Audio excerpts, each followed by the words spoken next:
آج انتہائی خوشی کا دن ہے. پوری دنیا میں پاکستان کی عزت جو ہے وہ بوسٹ اپ ہو گئی ہے عسکری قیادت کی بہترین سفارتکاری کی وجہ سے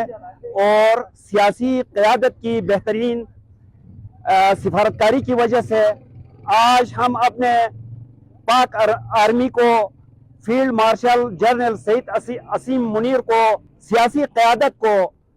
سلام پیش کرنے کے لیے یہاں جمع ہوئے ہیں، کیونکہ پاکستان کا سر فخر سے بلند کر دیا ہے پوری دنیا میں. سلام پیش کرتا ہوں میں فیلڈ مارشل آصف منیر صاحب کو اور ساتھ موجودہ گورنمنٹ وزیر اعظم پاکستان محترم شہباز شریف صاحب کو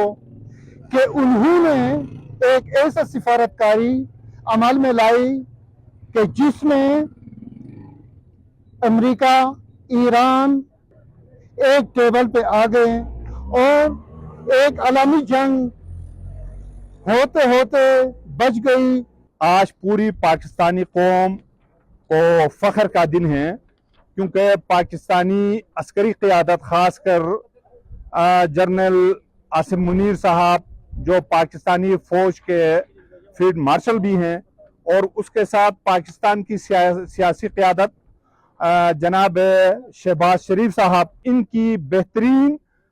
حکمت عملی کی وجہ سے تیسری عالمی جنگ کی طرف جو نہ جانے کے امکانات تھے. 2 ہفتے کے لیے جو امن کرایا گیا ہے، ہمیں امید ہے اس کو پرماننٹ امن کرایا جائے گا. ہم پاک فوج کو، سیاسی قیادت کو اور پوری پاکستانی قوم کو ہم سلام پیش کرتے ہیں، اور ہم اپنے ایران کے بھائیوں کو بھی سلام پیش کرتے ہیں کہ آپ نے اسلام کا نام فخر سے بلند کر دیا.